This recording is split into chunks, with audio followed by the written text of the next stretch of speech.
Secretary, the floor is yours. Her audience may have been American, but her words were aimed squarely homewards. Multiculturalism makes no demands of the incomer to integrate. It has failed because it allowed people to come to our society and live parallel lives in it. We are living with the consequence of that failure today. You can see it play out in the streets all over Europe, from Malmo to Paris, Brussels to Leicester. At a right-wing think tank in Washington, D.C. today, the Home Secretary announced her next adversary. In the 1951 UN Refugee Convention. It's a treaty born out of the horrors of World War II, signed by post-war governments, including Winston Churchill's, and designed to stop refugees being returned to countries where their lives or freedoms would be under threat. It defines a refugee as anyone with a well-founded fear of being persecuted for reasons of race, religion, nationality, membership of a particular social group or political opinion. But Suella Braverman said this was a world bound by outdated legal models, that the treaty was in need of reform. As case law has developed, what we have seen in practice is an interpretive shift away from persecution in favour of something more akin to a definition of discrimination. But we will not be able to sustain an asylum system if, in effect, simply being gay or a woman or fearful of discrimination in your country of origin is sufficient to qualify for protection. Words matter to Zach, not his real name, and the wording of the convention was one of the things that helped him claim asylum here a few months ago. In his home country, being gay is a criminal offence. It's only 2% of the asylum claim comes from LGBT people, and you have to remember that 2% is not a success rate, and the success rate is very, very low. This is the most vulnerable people who need protection. And while small boat crossings have been rising, with more than 45,000 people arriving in 2022, Labour said the government was to blame for what it called asylum chaos. So she's ramping up the rhetoric and looking around for someone else to blame. The failure to go after the criminal gangs, the failure to stop dangerous boat crossings increasing, the failure to end the hotel use or clear the backlog in the asylum system all lie with the Conservative government, not with international arrangements. Stopping small boats has become one of the so-called 5 pledges of a Prime Minister with an election on the horizon. Small boats, that really annoys our readers, members here, I'm sure. Some have suggested today's announcement may have more to do with the Home Secretary's own ambitions. I would love to be having a front page of the Telegraph with a plane taking off to Rwanda. That's my dream. That's a dream unlikely to come true soon. Her plans to send asylum seekers to Rwanda subject to legal challenges. But the words she briefed made the front pages today. Each battle, even if lost, fought with an eye on the polls. 6 in 10 in red wall seats support stopping migrants and small boats from illegally entering the UK by using any means necessary. 146 countries are signatories to the UN's Refugee Convention, getting them round the table 7 decades after its conception, unlikely. But it's the message that matters. Well, in a moment, I will be speaking to Aderonke Apata, who fled Nigeria, saying she feared for her safety as an openly gay woman. But just before we came on air, I spoke to the Conservative MP Brendan Clark-Smith and put it to him that the Home Secretary clearly wants a new definition of refugee. Well, I think she's right to as well. I think we look at the original definition that came there in the 1950s. It was very well intentioned, and it's obviously looking out for people who are persecuted and making sure that people can fulfill their obligations and look after them, really. But what you're getting to the point now, and I think this is what the Home Secretary was really on about, is where people are under genuine threats, where they're going to be tortured, where their life is genuinely in danger. That's what we should be focusing on. She mentioned that in some cases it may be unpleasant or people may feel discriminated against, and that's terrible, of course, but that's not necessarily a reason to claim asylum, and I think that's really what she was trying to focus on. I mean, she was quite explicit, perhaps, about who she thought shouldn't be deemed to be a refugee, simply being gay or a woman, she said explicitly. Last year, 1,300 people claimed asylum based on their sexual orientation. The top countries of origin were Pakistan, Bangladesh and Nigeria, where simply being gay, as she puts it, is illegal, punishable by life imprisonment in some parts of Nigeria by death.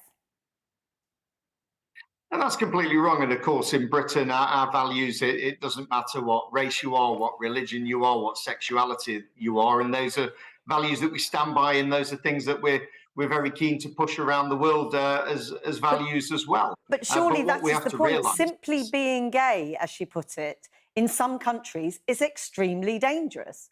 And surely simply being gay in certain countries would still guarantee you or entitle you to refugee status or not?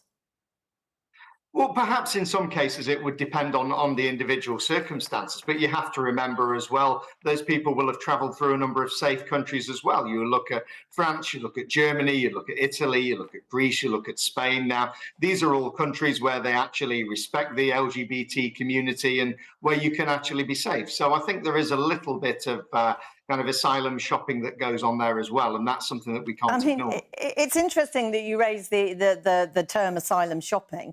Do you have no qualms at all about how the Home Secretary characterised migrants today? She said three-quarters of whom, incidentally, get leave to remain from her own government. She talked about them being a threat to national security, a threat to public safety. She warned of heightened levels of criminality. Multiculturalism has failed, she said. I mean, at best, this is pretty offensive. At worst, it could be deemed to be quite dangerous in terms of that characterisation, couldn't it? Well, we've got to make sure that the people coming over are who they say they are. And of course, we have a responsibility to protect the public as well. But we've accepted hundreds of thousands of asylum seekers. We've had people coming from Ukraine, people coming from Hong Kong, from Syria, from Afghanistan, and we're a very welcoming country. And of course, we want that to continue. And there are people from other countries claiming that as well. But we also want to make sure that... So you have no qualms about the language? You have no qualms about the language or the characterisation? Well, I think people choose their language carefully. I mean, there's, again, the multicultural term. And again, as I said earlier, I think in this country that we value you, whatever your race or religion is, and that's a very British value. And those are things that I would hope that anybody coming to Britain would respect as well. And we respect our neighbours, we respect our friends. And in some places, that's not the case. And of course, that's why many wish to leave those countries. But there are safe countries they're on the way here. The Home Secretary wants, she says, a big discussion about the Refugee Convention and whether it is fit for a modern world, as she put it. If she doesn't get that, she won't say whether we should withdraw from it or not. Do you think we should? Well, I think we'll have to wait and see. You have the same discussion with the ECHR as well. But I'd just very quickly say the Geneva Convention, it was intended to protect individual people from persecution, but a significant number of people who claim asylum do so for broadly economic reasons. That was Labour in 2009 that said that. Jack Straw, Phil Wallace, they've spoke about rewriting the Geneva Convention. So this isn't a new thing, but it is something that I think we certainly need to look at.